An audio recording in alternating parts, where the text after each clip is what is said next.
Meus amigos, bom dia. Nós vamos então iniciar o último capítulo do livro. Como passou rápido, né? Então vamos lá. Nós vimos o trabalho intenso da Evelina e do Ernesto, no sentido de amparar os dois grupos familiares, não é? Que estão entrelaçados nesse drama que nós acompanhamos durante todo o livro, né? E agora nós estamos no desfecho, né, do trabalho desses dois amigos. Então nós vamos ver o trabalho deles continuando no sentido de auxiliar os dois grupos familiares, sobretudo na preparação da reencarnação de...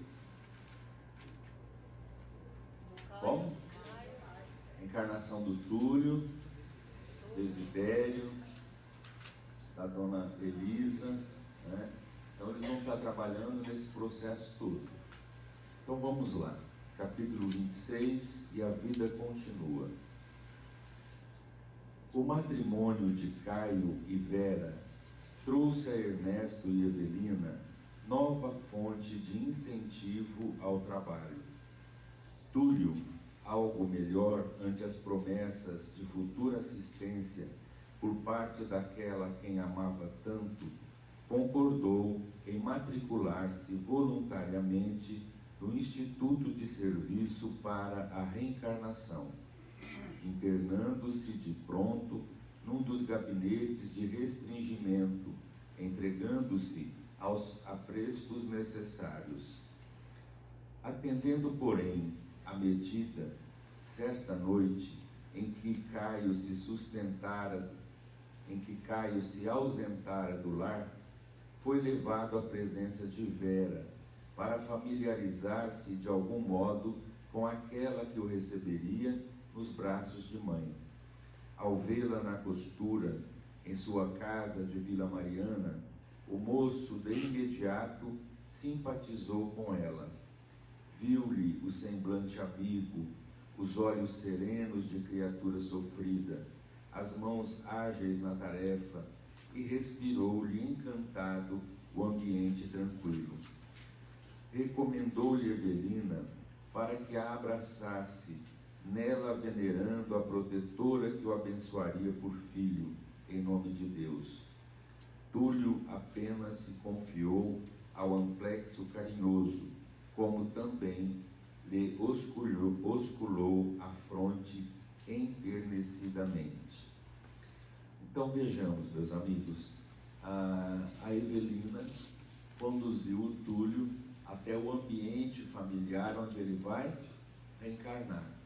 Agora, um detalhe interessante aí que eles falam, que eles levaram o Túlio lá para já se envolver e fazer essa sintonia com aquela que vai ser a mãezinha dele, no momento que o Caio estava ausente. Porque ele ainda não sabe que ele vai renascer sendo filho daquele que tirou a sua vida, daquele que o matou, né?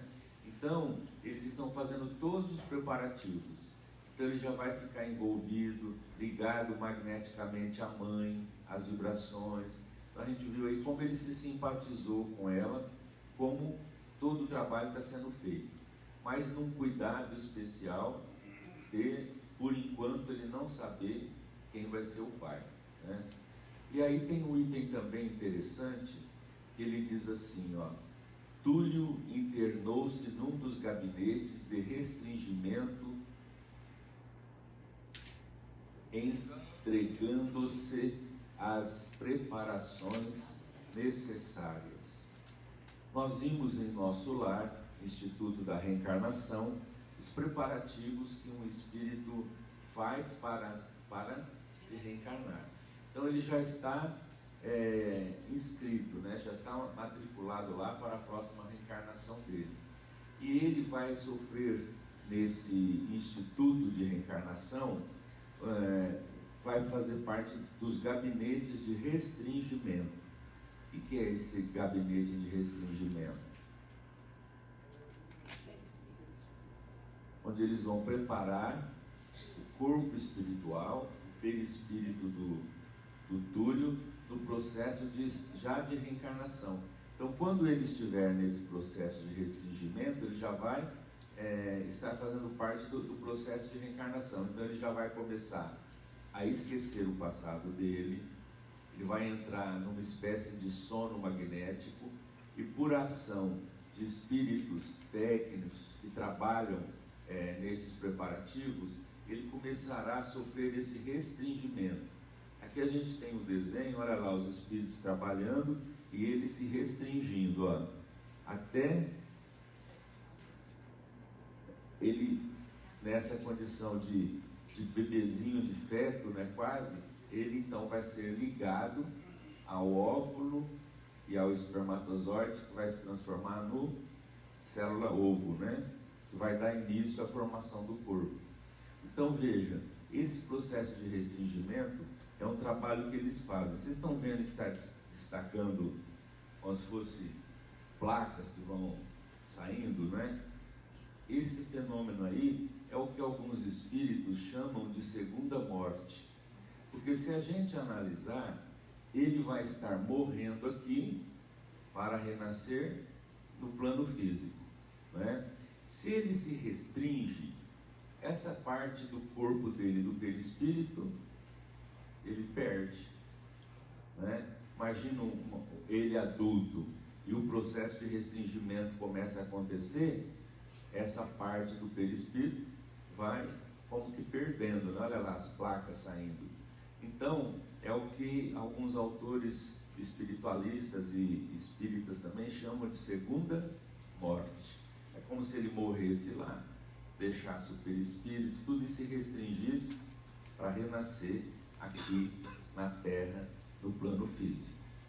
Luiz, Oi. mas esse restringimento ainda é no plano espiritual. Plano espiritual. Aí, quanto tempo será que demora isso lá? Não tem, a gente não tem assim, ideia. Vamos apenas dizer que para cada caso, sempre é um caso. Então, há espíritos que esse processo, o andamento dele é rápido. Todos que vão reencarnar têm que Tem passar, que passar por esse propósito. Agora, há espíritos que reencarnam em situações diferentes da dele, sem assistência, sem... Sim, mas tem que passar pelo restringimento, amparo, né? Acontece o restringimento, só que acontece de maneira inconsciente. Ele não foi lá, não se matriculou, não teve essa assistência, né?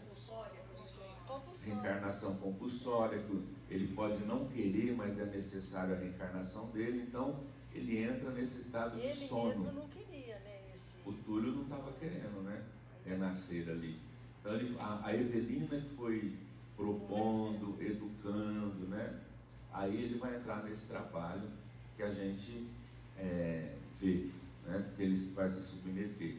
Mas há reencarnações que o espírito, a lei cuida dele.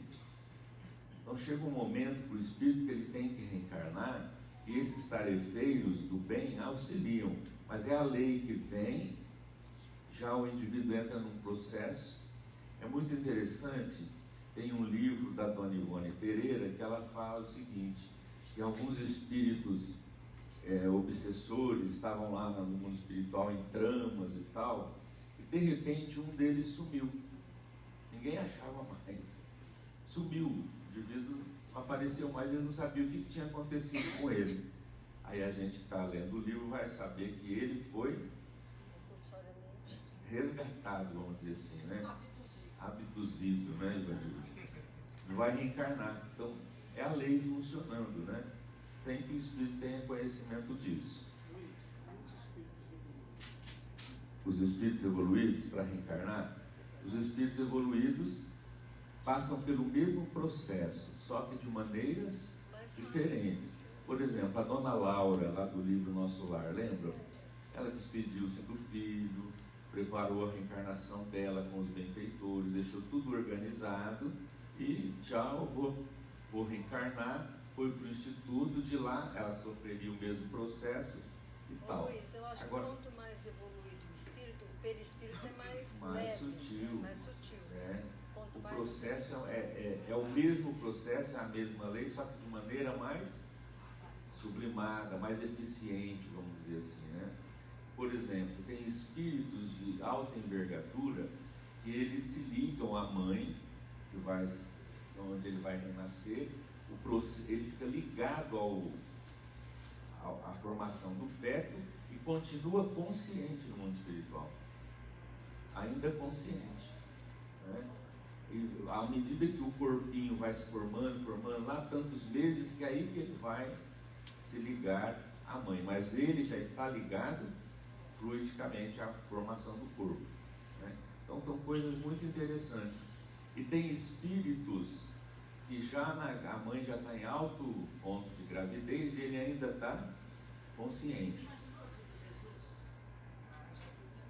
Totalmente diferente, né?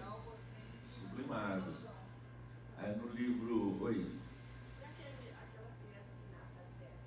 que nasce Que nasce? sem cérebro? Sem cérebro? São as provações do espírito, né? O espírito também está nele? Tá o quê? E tem o espírito também? Tem. Ele nasce e morre. Nasce e morre. São experiências que os espíritos passam devido a erros grandiosos do passado. E há alguns que não têm espírito ligado. É um processo em que a questão fisiológica apresenta isso para a mãe como prova. Então é prova para os pais que vão sofrer essa injunção. É muito doloroso você, uma mulher grávida, saber como que vai ser o filho, né? Não vai viver, não vai sobreviver. Então isso tem ligação com o casal. E há aqueles que estão ligados espiritualmente e a expiação é para eles mesmos, né? Então veja o processo, como é interessante, né? E todo esse amparo da vida espiritual é realizado. Eu ia dizer alguma coisa? Os espíritos sublimados, lá na Bíblia tem um fato assim, que é quando o anjo Gabriel vem anunciar para Maria que ela vai ser mãe e tal. Aí a prima dela, Isabel, estava grávida já, alta gravidez já nos últimos meses. E ela vai para contar para a prima Isabel que ela está grávida aqui, né? Ela foi visitada por um anjo e tal. Quando ela chega lá, ela vai falar para Isabel. Antes dela falar, a Isabel sente uma contração muito grande e o espírito que está ligado a ela começa a falar pela própria mãe. A mãe fica mediunizada e ele fala. Esse que fala era o João Batista, que vai nascer antes de Jesus e vai preparar o caminho, fazer aquele trabalho que ele fez. Então veja, o espírito ligado ali, falando com Jesus, né? Ele diz, bem-aventurado, não sei o que, vai falando. Então veja, um fenômeno de reencarnação, mas um processo de um espírito altamente evoluído, né? Então vamos lá, gente. A filha de Ernesto não percebeu aquela manifestação afetiva em sentido direto. No entanto, por alguns momentos, deixou que o cérebro divagasse feliz. Como desejava obter um filhinho, pensou. Quanto anelava ser mãe. Aguardava essa bênção do Todo Misericordioso, que de certo não a esqueceria. Por outro lado, não ignorava que o esposo ansiava acolher um herdeiro para o futuro, e por isso, nos sonhos que entremostrava, desperta, rogava conscientemente a Deus um menino. À medida que as doces prefigurações da maternidade se lhe esboçavam no imo d'alma, sintonizava mais intensamente com Túlio, na mesma onda de esperança e regozijo, ambos experimentando santo prelúdio de inenarráveis alegrias. A gente observa o quanto acontece isso. a influência dos espíritos nos encarnados. Por isso que Allan Kardec diz lá no livro dos médiuns: somos todos médiuns. Uns são ostensivos, provocam fenômenos, né, que chamam a atenção. Mas nós, que não somos médiuns ostensivos, nós recebemos, nós somos influenciados por espíritos. Veja só, ela estava ali, a Vera Celina, o espírito estava ali com a Evelina, ele foi, abraçou a mãe, beijou, osculou a mãe, estava ali envolvido. Ela começou a pensar: como eu queria ter um menino, né? O Túlio também, o Caio também quer, a gente, como eu anelava ser mãe. Começou a pensar, porque o espírito estava ali presente. Nós acompanhamos aí muitas situações dessa, né, gente? O espírito aproxima-se e aí a pessoa que está ali começa a lembrar do fulano, né? Isso, aquilo outro, né? E vai, né? Então é aquela influência que a gente tem dos amigos espirituais, né? Que nos aconselham, que nos orientam, né? No momento que a gente está de luta, a gente chora, passando por um problema, uma dor, e de repente vem uma voz que fala no nosso íntimo, dentro de nós, né? Não, tem esperança, tudo vai mudar. De repente a gente tem uma lucidez, né? Um clarão assim, que vem amenizar os nossos problemas. Então é esse intercâmbio que a gente tem com o mundo espiritual, né? Está chamando essa situação de inspiração, também uma inspiração. Inspiração, intuição. O Espírito atua em nosso pensamento e nos inspira, né? Então, a presença dele ali nos faz remeter a alguma coisa, né? É muito interessante isso. E ela diz uma coisa interessante aí, o André Luiz escreve uma coisa muito interessante, olha lá. À medida que as vibrações da maternidade se lhe esboçavam no imo d'alma, Vera sintonizava mais intensamente com Túlio. Então veja, ela começou a pensar ali, né, na maternidade, possibilidade de ter um filho, ela gostaria que fosse menino, no caso do Caio, né, o esposo. Começou a pensar, quando ela começou a pensar e a sintonizar nessa vibração de maternidade, foi acontecendo que ela sintonizava mais com o Túlio reencarnante. Então eles já vão ficando sintonizados, né? Unidos, né? Então geralmente o espírito se envolve muito, né, de forma de sintonia com a mãe. Muito forte essa ligação com a mãe. E já começa a envolver o clima.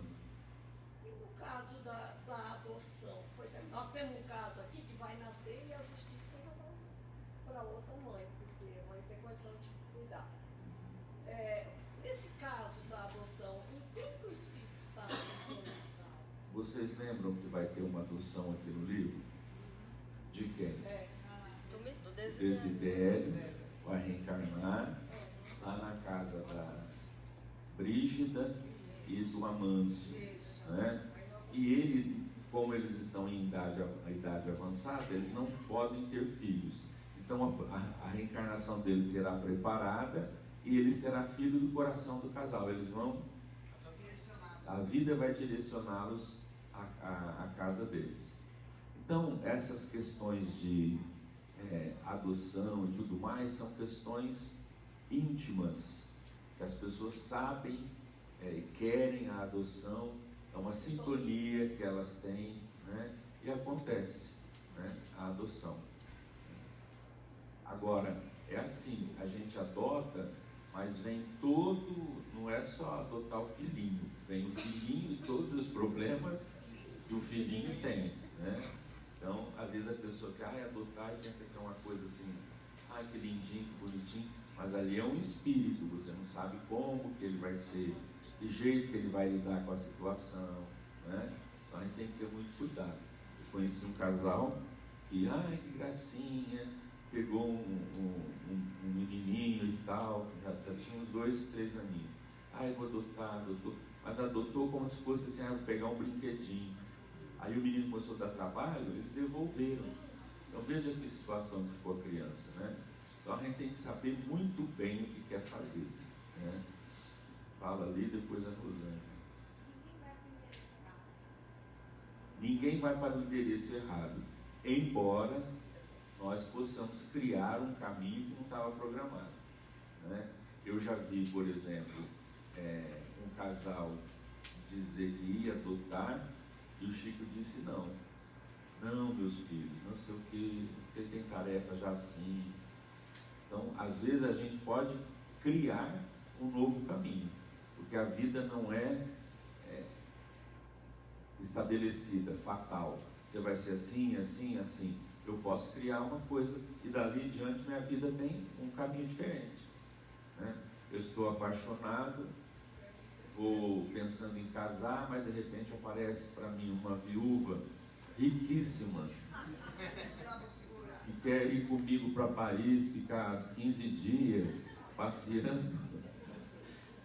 Eu largo a noivinha e vou com a viúva, né? Aí eu estou criando um caminho, eu estou abandonando uma coisa que eu teria e estou pegando um caminho novo. Aí a responsabilidade, dali para diante, é responsabilidade minha, a mudança que eu fiz. Mas a lei é de livre-arbítrio, é de liberdade, então eu posso fazer escolhas, né? Oi, Rosane. Mas também quando a pessoa está esperando, ela também não sabe que espírito vai. Não, nossos filhos também, a mesma coisa.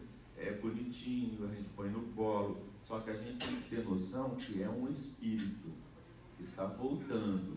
E esse espírito tem toda uma bagagem, ele tem tendências, que quem é mãe e pai sabe. Quando a criancinha começa a crescer, você já começa a registrar nela que ela é egoísta, ela não deixa ninguém, nem o irmãozinho, nem o amiguinho pegar as coisas dela, ele é briguento, ele, qualquer coisinha ele vai e bate no outro, e você vê o outro filho que é calmo, tranquilo. Então você já vai começando a ver o que você tem que trabalhar na criança. Uma mãe me falou a diferença de 2 filhos. Um é egoísta, tudo é nele, ele pensa nele, não pensa no irmão, é uma tragédia.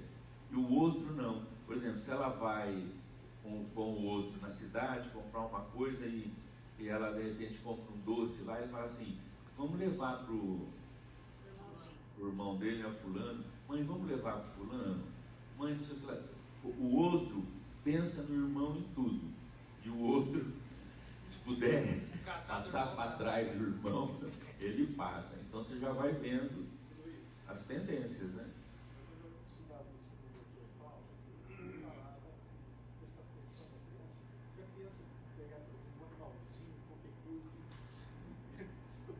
Nada, né? Criança que pega o animalzinho desde pequeno e quer estrangular, quer, né? Fazer, você já vai vendo a tendência. Você vê, tem criança que é atirada, tem criança que é reprimida, quietinha, medrosa. Então você vai vendo, esse você vai ter que dar uma brecada, esse você vai ter que ajudar, dar uma empurradinha, né? Então você vai vendo, né? Mas um filho é um filho, é um espírito que Deus está te colocando ali, a lei divina está fazendo você retornar com ele, e você vai ter esse trabalho da educação, né? Vamos lá. Ao separar-se dela, às despedidas, formulou ele a pergunta esperada: quem lhe seria o genitor a quem chamaria de pai? Evelina, porém, deu-se pressa em explicar que o dono da casa se achava distante e que ele, Túlio, o conheceria em momento oportuno.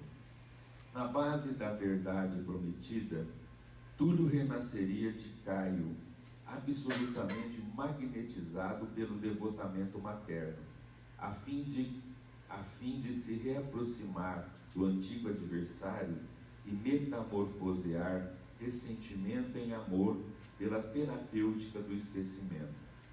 Ante as realizações em processo, o tempo para Ernesto e a companheira jazia repleto de obrigações agradáveis e belas.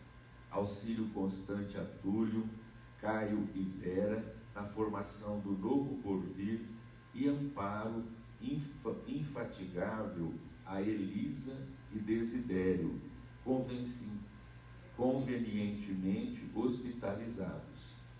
Ernesto, renovado pelo sofrimento, como que reboçara, enquanto que Evelina, modificada pelas novas experiências, parecia haver amadurecido, qual se os dois houvessem combinado operar um reajuste da forma com vistas à harmonização em nível de idade semelhante de um para outro, comungavam as mesmas ideias, partilhavam os mesmos serviços.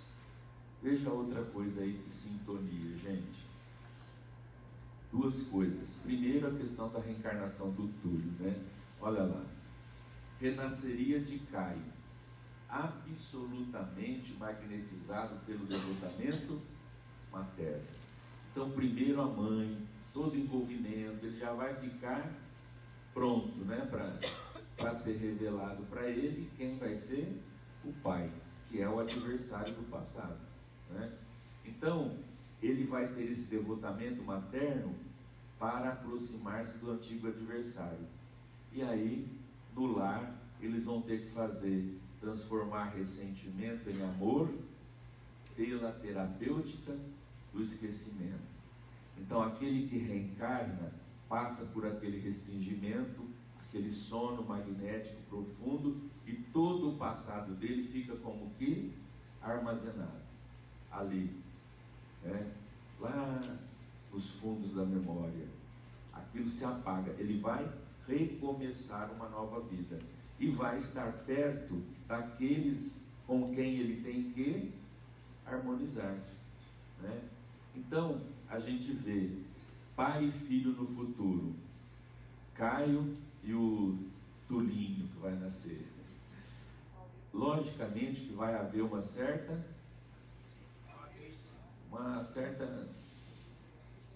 animosidade, né? O filho vai desconfiar do pai, vai ser assim, e vai ser muito ligado à mãe. Então essas relações também de pai e filho tem muito a ver com reencarnação, né? Com conhecimento de existência passada, tem muito a ver, né? E às vezes a gente fala assim, a mãe gosta mais desse filho. Mãe gosta de todos, só que de sintonia é outra coisa. O amor de mãe é igual para todos, só que ela tem às vezes mais sintonia com um por causa do passado, né? A preocupação com aquele filho, aquela coisa, né? Então isso é produto das experiências passadas, né? Então a gente vê aí claramente. Tudo isso pode, por exemplo, assim, no momento em que ele souber quem é o pai, mesmo estando ligado assim, com a mãe, ele... Pode. Nós vamos ver daqui a pouquinho. Então não vou falar a pergunta dela para vocês, que nós vamos ver aqui, tá? Agora, uma coisa muito, muito interessante que nós estamos vendo, que a gente viu agora aí, é a questão do que nós já estudamos no Livro dos Espíritos, as propriedades do perispírito. Uma das propriedades, lembra as propriedades? Plasticidade, absorvidade.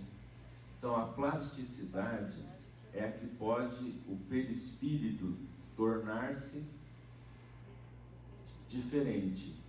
Você pode dar certas condições para uma certa transformação no perispírito. Então o que está acontecendo com a Evelina e com o Ernesto? Eles são tão ligados espiritualmente, estão no trabalho, tão juntos, que eles não sabem como que aconteceu isso. Ele viu ela num parque, no hospital, que ele estava internado também. Ela viu, começar a conversar, parece que já se conheciam, um entrosamento, uma coisa, e eles estão lá juntos no mundo espiritual, trabalhando e tal, e agora está acontecendo o seguinte: o Ernesto, parece que ele está remoçando, e ela, que é bem mais jovem que ele, está como que amadurecendo. Aí ele diz assim, parece que foi combinado, né? Parece que os dois estão equiparando as idades. Veja que coisa interessante. Por causa da grande sintonia que eles têm. E porque a gente já vai adiante, vou dar spoiler, né? A gente já está vendo que os dois vão preparar a reencarnação e possivelmente vão ser marido e mulher, né? Veja como as coisas vão acontecendo, né?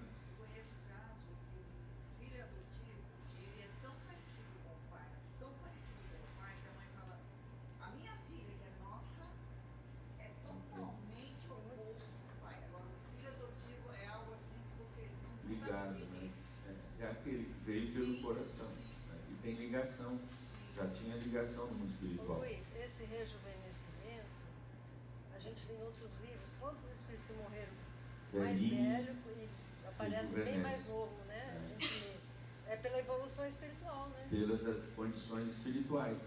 Tem os espíritos que desencarnam velhinho, doentinho e tal, chega no mundo espiritual, continuam velhinho, doentinho, acabadinho, né? E vai um período de tratamento, de tudo para eles conseguirem, né, ficarem melhor do que aquele estado de doença, de fraqueza. Mas há espíritos que, por ter uma condição melhor, já desencarnam, vão ali no hospital, lá uma coisinha só e já rejuvenesce, tem aquela habilidade, né? Um espírito que fez isso, que a gente conhece, é o Sr. José de Moraes, que é bandeirante do espiritismo aqui em Votuporanga e tudo mais. Ele desencarnou bem velhinho, aquela situação, né? E ele desencarnou e ele continua trabalhando no movimento espírita aqui da cidade.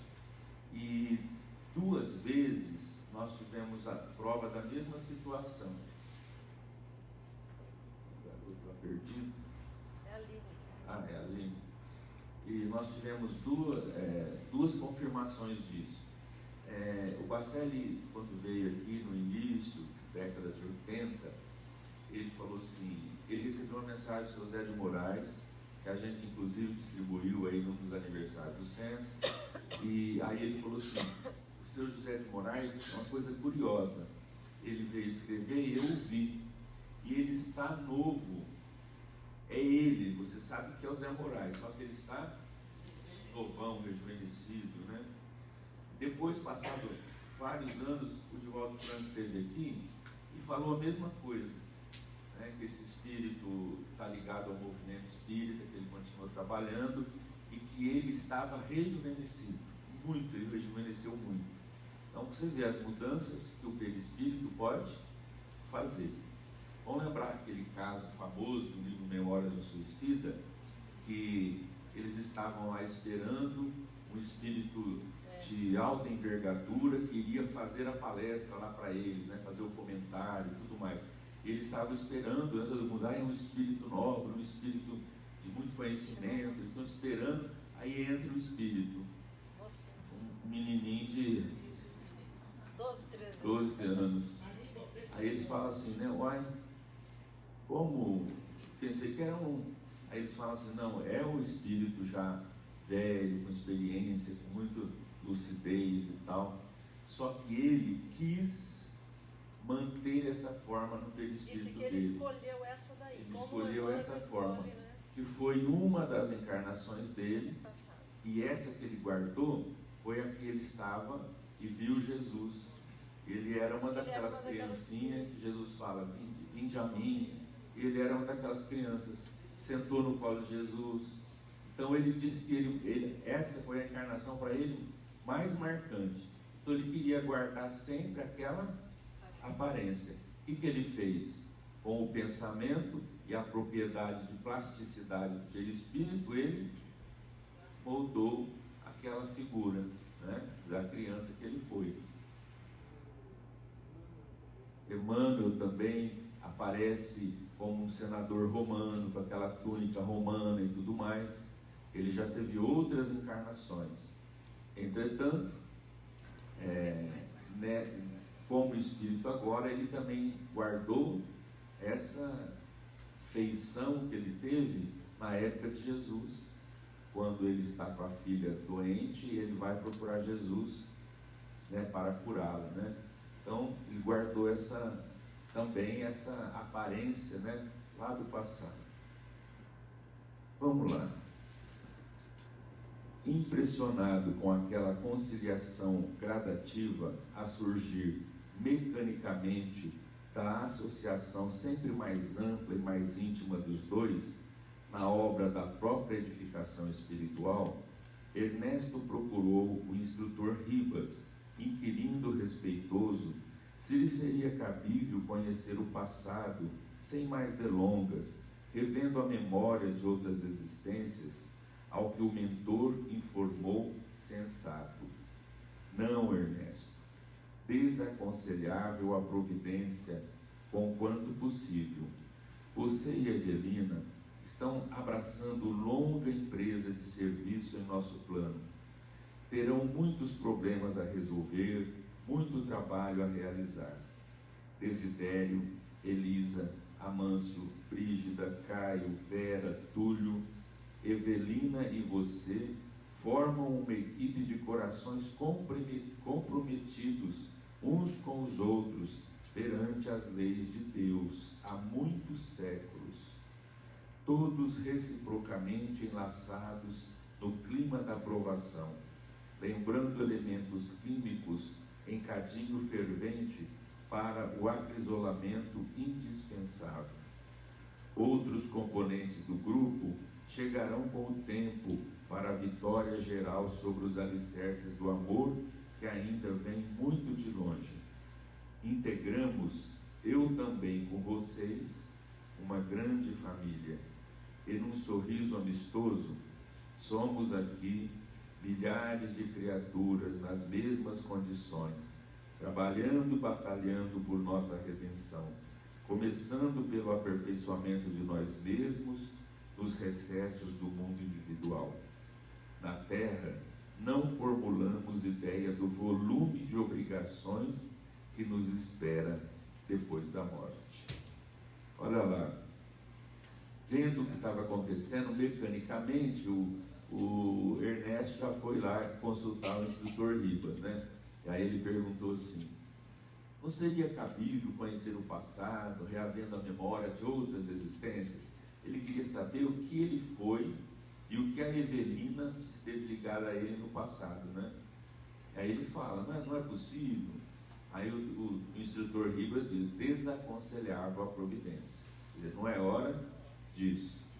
Você e Evelina estão abraçando longa empresa de serviço em nosso plano, porque essa lembrança naturalmente iria mexer emocionalmente, psicologicamente com os dois. E nesse nível do trabalho que eles estão, não é hora disso, né? Não vai ter nenhuma contribuição para o serviço que eles estão realizando. Luiz, por exemplo, ele e a Evelina se conheceram, você citou agora há pouco, né? Ali na estância que eles foram lá. Isso. Dá a impressão que foi por acaso, não foi. Não Eles foi. foram alguma coisa no passado. Atraídos, né? Ali, em algum momento a vida vai nos conduzir a pessoas. E os laços de afinidade, né? Ou os laços da obrigação espiritual, expiatória, vai nos levar lá, né? Vai acontecer. Já pensou se né? ele descobre agora que a Evelina traiu ele na outra, Passado, fez alguma coisa, aí ele já não vai ser. Não vai ser a mesma coisa, né? Então, olha lá, desaconselhável a providência, quer dizer, não é hora. E aí ele tem uma revelação, ele fala assim: ó, você, Túlio, todos vocês são almas que vêm fazendo a evolução, estão unidos de séculos. Quer dizer, a ligação dessas duas famílias aqui hoje vem de muitas e muitas experiências. Eles todos estão envolvidos. E ele diz no final: e eu também estou envolvido com vocês. Aí a gente vê que a Evelina e o Ernesto desencarnaram e foram para o lugar que precisava ir, Quem estava fazendo isso, atraí-los ali? Já era o instrutor Ribas, que é um dos grupos, ele é um dos que formam o grupo espiritual, que está em melhores condições, né? Está trabalhando. A gente vê que tudo, a vida vai colocando, né, no lugar certo. Então nós não vamos ficar perdidos, nem desamparados, né? Ninguém vai... A Rosana quer saber se a gente vai, então nós não vamos ficar perdidos, desamparados lá, né? Não, Tem sempre. a gente vai ser achado, ou pelos amigos, ou pelos inimigos, né? Mas a gente vai ser achado, não vai ficar perdido, não. Mas é assim, a gente sempre é socorrido. Uns demoram mais, outros menos, mas amparo divino sempre vem. Porque Deus não quer o nosso sofrimento, Deus é amor, Deus quer que nós nos elevemos para a luz, né, para a verdade. Então veja lá o livro Nosso Lar. O André Luiz ficou lá 8 anos em sofrimento, né? Mas a mãe dele já trabalhava para ele despertar há muito tempo. E quando então ele quebrou aquele egoísmo, aquele orgulho, que ele viu que ele não era nada, que ele não acreditava nem em Deus, quando quebrou e ele chorou e dizendo: se Deus existe, então me ampara, eu não aguento mais. Quando ele entrou nessa faixa, aí ele viu o instrutor Clarencio, que veio resgatá-lo daquela região de sofrimento. Então, Deus quer amor e depende de nós, né, logicamente. De modo geral, geralmente nós despertamos, ou dormimos mais ou menos, né, ficamos lá no processo de recuperação, mas sempre entes queridos vêm nos ajudar, né? Impressionado, não, sem dúvida, toda construção nobre há que ser dirigida.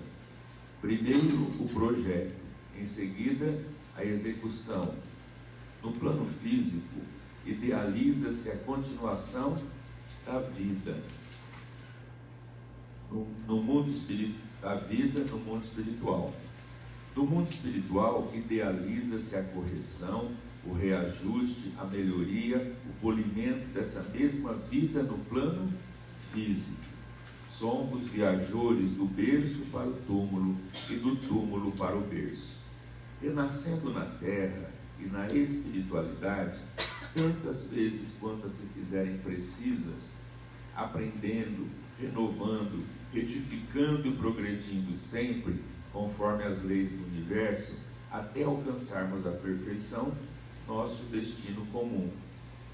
Isso quer dizer que de futuro, talvez Evelina e eu venhamos a renascer entre os homens, daqueles mesmos espíritos em cuja aproximação estamos colaborando. Quem sabe, isso é mais que possível, por obviamente natural. O orientador não havia articulado o esclarecimento de todo quando Ernesto aventou, tímido, qual jovem que estivesse abrindo o coração diante da autoridade paternal. Instrutor Ribas, Evelina e eu temos refletido. Fantini, receoso, não conseguiu terminar o enunciado. Foi o próprio Ribas que lhe completou a exposição, carregando as palavras de bom humor. Já sabemos, Ernesto, vocês dois pensam num casamento compreensível e digno, conscientes agora da imensa obra de transformação e burinamento que estarão dirigindo por muito tempo no grupo espiritual a que se vinculam. O Senhor vê algum impedimento?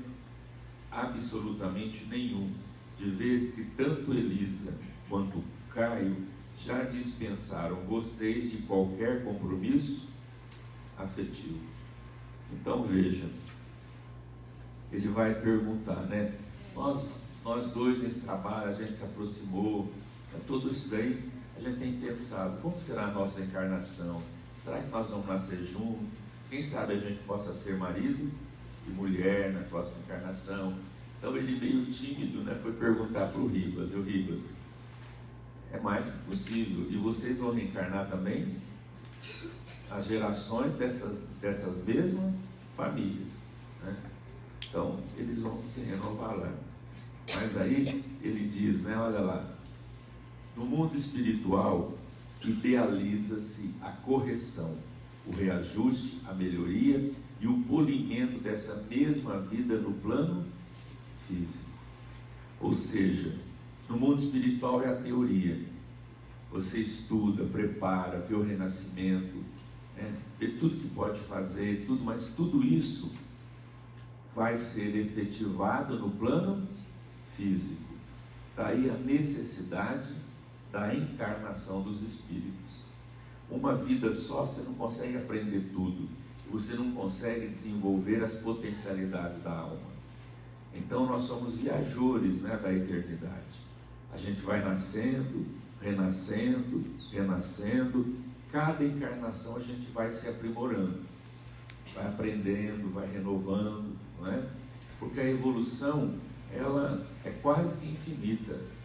Ela é demorada, ela é longa, e a gente vai construindo isso, né? Edificando o nosso espírito para a grandeza da providência divina. Isso é feito aos poucos, na necessidade do plano físico, porque lá você diz, não, eu vou conviver com fulano, eu vou tal, eu estou planejando isso, então eu vou acolhê-lo com o maior carinho, eu vou não sei o que e tal. Tudo está planejado, tudo organizado. Agora, na prática, você vai ver se você vai conseguir fazer o que você organizou Os mensageiros e que citam, preparou. né, Luiz? Os mensageiros, quantos casos que planejam vir aqui, Vir aqui e falharam falha. e voltam. O livro Mensageiros, ela está lembrando, eles acompanham a reencarnação de várias pessoas e depois a desencarnação. E eles dizem, né, que alguns falharam totalmente, outros aproveitaram 20%, outros tal, e que raríssimos voltaram para a vida espiritual como completistas. O que quer dizer isso? Pergunta André Luiz. Completista é aquele que aproveitou a encarnação 100%. Fez tudo que tinha que fazer, realizou, volta para cá, completista. São raros. Eu espero que nós estejamos nesse meio dos raros, né? Fala, Luiz. Não, é só um comentário que acho que no finalzinho que eu achei que me lembrou uma coisa engraçada, mas não é engraçada. Nos casamentos católicos eles dizem até que a morte os separe. Mas aqui a gente está vendo que a morte não separa o casal. Né? A morte não separa ninguém. Agora pode separar. Tem mulher que desencarna e o marido desencarna, ela não quer ver nunca mais. Ela fala, Jesus cuida dele, o abençoa, eu vou seguir a minha evolução. Mas tem esse caso, né? Ninguém, até que a morte nos separa. A morte pode unir, né?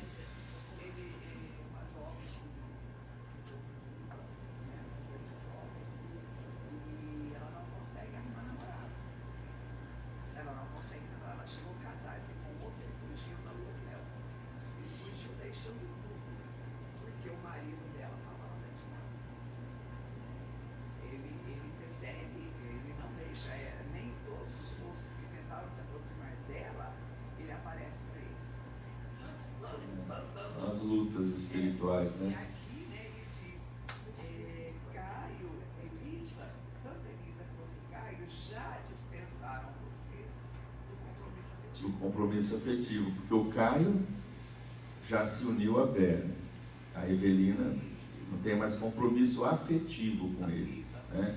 E a Elisa também, vinculada ao Desidério, não tem nenhum compromisso afetivo com ele. Por isso que é interessante essa questão. Às vezes o casal está aqui num processo de aprendizado, num processo de vínculo com os que vêm como filhos, de trabalho espiritual, mas não estão afetivamente ligados. Chega no mundo espiritual, acontece que às vezes eles estão lá, tudo, mas não tem compromisso afetivo, aquele vínculo maior de afeto entre um e outro. Tiveram uma experiência necessária, mas não estão vinculados. Lembra que a gente viu no outro livro que o André vai visitar a casa de um fulano lá no plano espiritual e ele está lá casado com 2 esposas, com a primeira e com a segunda. O André Luiz estranha aquela situação, né? E aí ele diz, não, eles estão aqui vinculados por laços de amizade. Eles tiveram experiência, ele teve experiência com as 2. Então ele está envolvido com as 2, né, no compromisso, no aprendizado. Agora, afetivamente, quer dizer, o compromisso dele, a ligação, era com a primeira, né? Mas estavam ali junto da outra segunda esposa, sem problema, sem nada, no aprendizado agora em comum. Então, possivelmente, eles podem renascer, casar-se de novo, e essa segunda vir como filha, amor dos 2. Então, são aqueles detalhes, né, da vida espiritual que é muito interessante. Vamos encerrar então? Ernesto Acanhado se dispunha a prosseguir, mas um auxiliar do Instituto se dispunha a prosseguir, ou melhor, Fantini Acanhado se dispunha a prosseguir, mas um auxiliar do Instituto veio chamá-lo com urgência para custodiar Evelina de viagem para a esfera física, em ação de assistência a Vera, já em avançado processo de gravidez. Despedindo-se, o mentor afirmou-lhe satisfeito: esteja tranquilo, Ernesto, pensaremos no assunto. Os dias de Ernesto e da companheira rodavam em plenitude de serviço.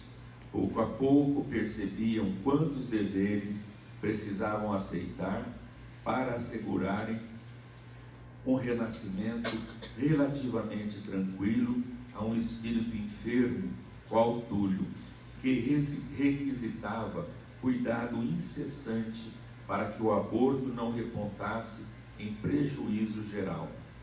Observavam que em milhares de outros casos não cabiam preocupações assim tantas. Entidades acomodadas no mundo carnal ajustavam-se ao processo reencarnatório com a simplicidade da mão quando se adapta a uma luva.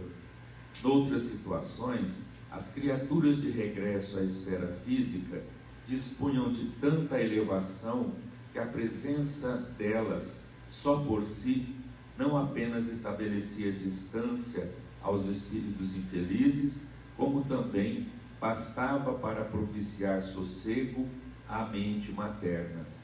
Túlio, porém, não estava entre aquelas criaturas que tão somente tocam de leve as forças do espírito para se refestelarem, de modo quase que absoluto, nos prazeres e mecanismos do mundo físico, e nem alcançar ainda a condição daquelas outras que simplesmente tocam na matéria grosseira, tão só buscando energia para se sustentarem, acima de tudo, nas tarefas e operações do mundo espiritual. Nem pisava o início do monte da elevação, nem eles atingira os degraus mais altos. Era um homem de cultura e virtude medianas, com aguçada sensibilidade à amostra, em função de sua própria necessidade de burilamento à vista de débitos contraídos em outras existências. Olha lá, o processo de reencarnação é diferente de um indivíduo para outro indivíduo. Tem espírito, ele diz assim, que é tão, a reencarnação é tão assim fácil, que é como se fosse uma luva, né, a mão adaptando-se à luva, quer dizer, facilmente. E tem as reencarnações mais complicadas. A do Túlio, pelo débito acumulado, pela situação espiritual dele, está sendo difícil e exige muitos cuidados. Tais cuidados que ele chega a dizer assim, ó, a assistência dos espíritos, né? A mãezinha que está já, um espírito enfermo qual Túlio requisitava cuidado incessante para que o aborto não repontasse em prejuízo geral. Então, um espírito reencarnante, de repente, assim como o Túlio, né, um espírito com dívidas, ele pode, então, muitas vezes provocar um aborto? Pode. Né? Ele tomando consciência aí, a presença do pai, por exemplo, né, o ódio, o desespero, aquela coisa, ele pode não querer, e aquela situação dele ser tão forte, que ele pode provocar um aborto. Inconscientemente? Conscientemente. Porque ele não está no processo de restringimento. Não, mas ainda, mesmo no processo de restringimento, nós vamos ver que o espírito fica sensível às coisas. Por isso que numa maternidade, a mãe grávida, o espírito não está apagado totalmente. Ele passa, vamos dizer assim, ele passa a vincular-se à mente da mãe. Então, o que a mãe experimenta, reflete nele. Daí a importância de, durante a gravidez, falar com o feto, passar a mão na barriga, dizer que ama. Muito importante, passes ajuda muito. A evangelização tem feito um trabalho também de evangelização no ventre, né? Preparando, fazendo aquele trabalho para o espírito reencarnante. Um espírito revoltado, por exemplo, a simples aproximação do Caio reflete na criança.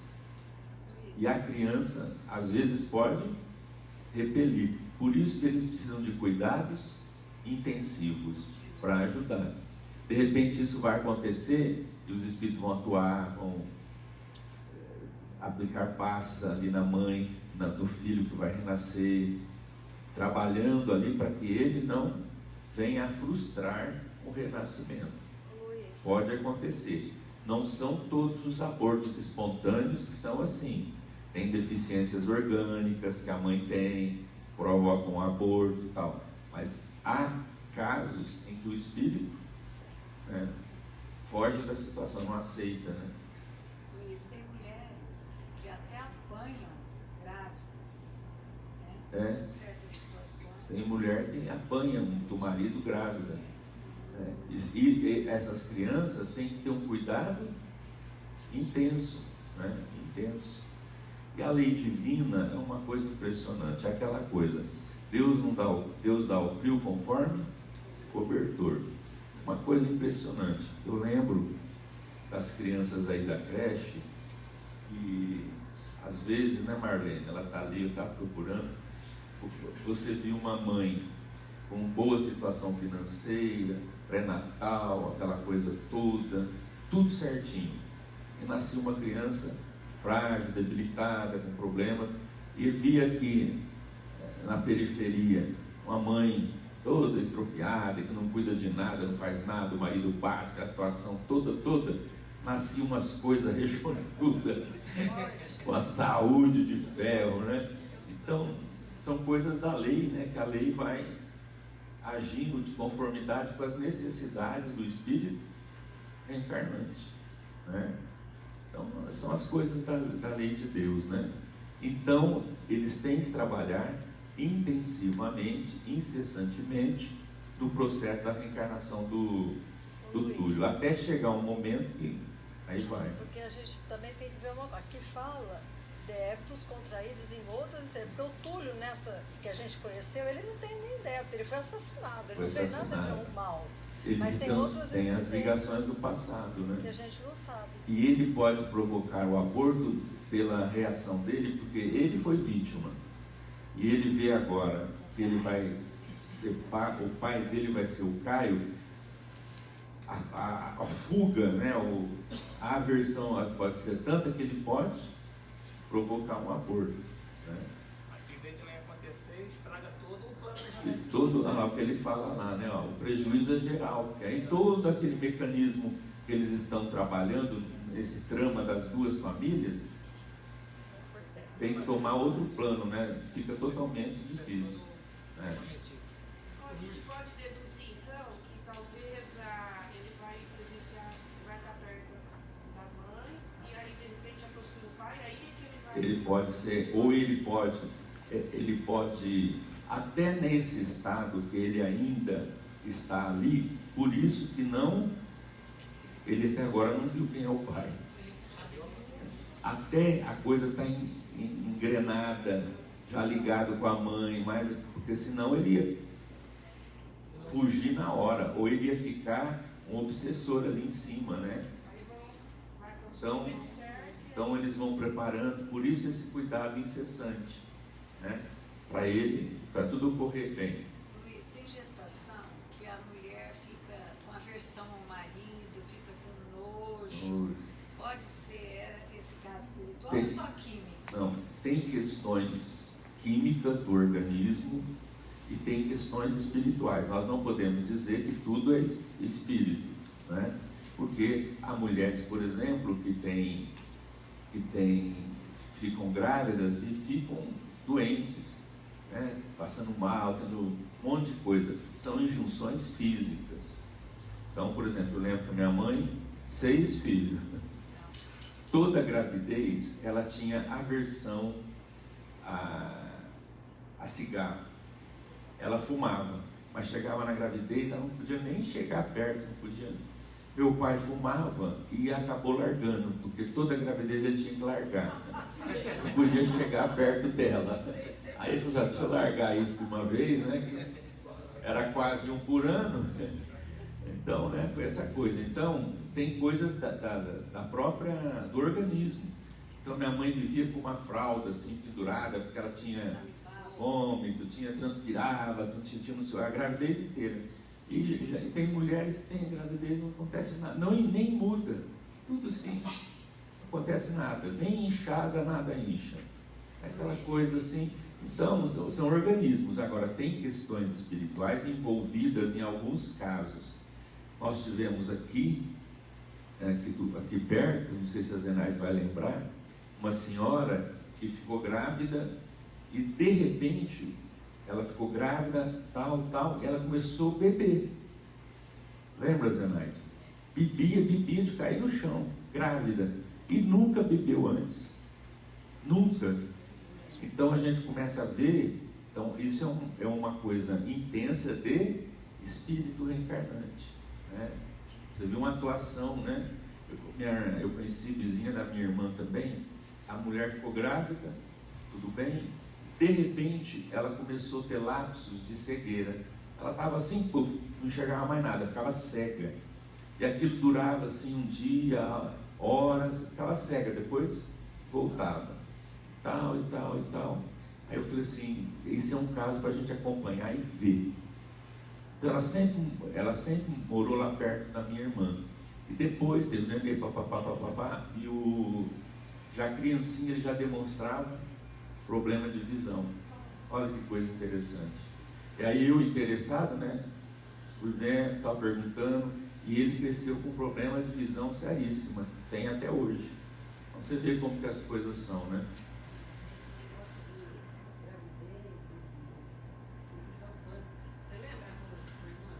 Lembro.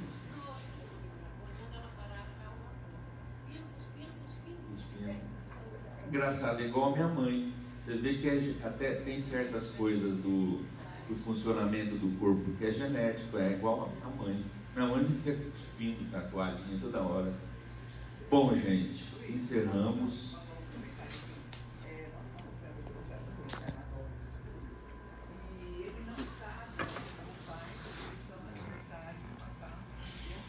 Sim.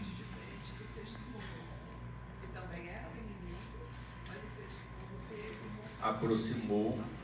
Você vê, o Segismundo, os espíritos viram que ele tinha condição de entender, de aproximar e de vir. O Túlio já é diferente, o processo é outro, né? Muito bem, gente, semana que vem a gente prossegue.